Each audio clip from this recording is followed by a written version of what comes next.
Assalamualaikum warahmatullahi wabarakatuh. Bersyukur kepada Allah yang telah memberi karunia iman, Islam, ihsan, sehingga pada hari ini kita bisa bersilaturahmi. Salam dan salawat kita sanjungkan kepada Nabi besar Muhammad sallallahu alaihi wasallam. Itulah pemimpin kita yang wajib kita tiru dan kita contoh. Mudah-mudahan di hari akhir kita mendapatkan syafaatnya. Ya Allah ya Rabbal alamin. Kita akan bahas surat Ar-Rahman. Mudah-mudahan kita sering membaca surat Ar-Rahman ini dan mengamalkannya dalam kehidupan sehari-hari, sehingga kita benar-benar dicintai oleh Allah Subhanahu wa ta'ala. Saudara-saudara kaum muslimin muslimat rahimakumullah, surat Ar-Rahman terdiri atas 78 ayat, termasuk golongan surat-surat Madaniyah, diturunkan sesudah surat Ar-Ra'd, dinamakan Ar-Rahman atau yang Maha Pemurah.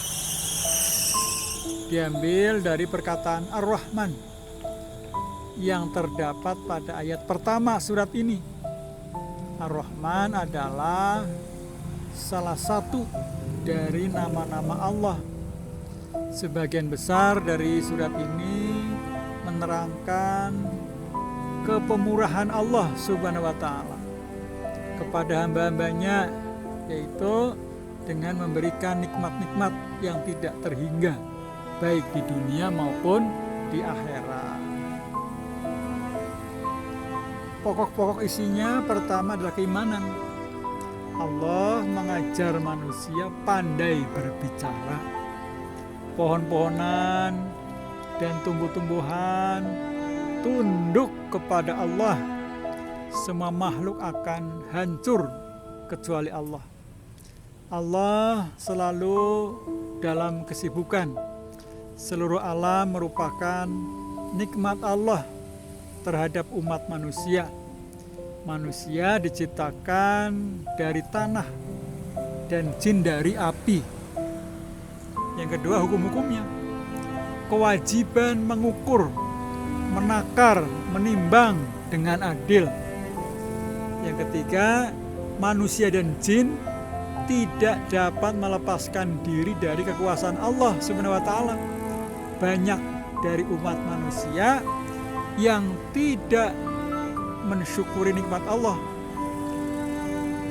Nubuat tentang hal-hal yang akan terjadi, dan hal itu benar-benar terjadi, seperti tentang terusan Suez dan Panama.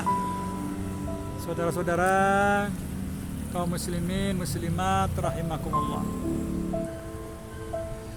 surat Ar-Rahman menyebutkan bermacam-macam nikmat Allah yang telah dilimpahkan kepada hamba-hambanya, yaitu dengan menciptakan alam dengan segala yang ada padanya. Kemudian diterangkan pembalasan di akhirat, keadaan penghuni neraka dan keadaan penghuni surga. Dan diterangkan pula keadaan di dalam surga yang dijanjikan Allah kepada orang-orang yang bertakwa. Lalu ada enggak hubungan antara surat Ar-Rahman dengan surat Al-Waqiah? Tentu saja ada. Yang pertama, kedua surat ini sama-sama menerangkan keadaan di akhirat dan keadaan di surga dan di neraka. Dan yang kedua, dalam surat Ar-Rahman diterangkan azab yang ditimpakan kepada orang-orang yang berdosa dan nikmat yang diterima orang-orang yang bertakwa. Dijelaskan bahwa ada dua macam surga yang disediakan bagi orang-orang mukmin.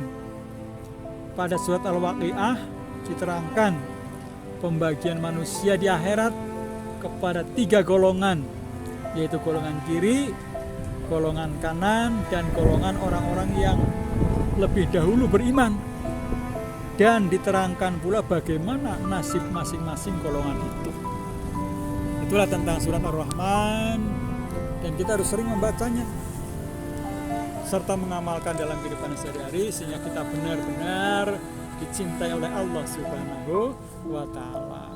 Kebenaran dari Allah Subhanahu wa taala, kesalahan datangnya dari saya sendiri. Assalamualaikum warahmatullahi wabarakatuh.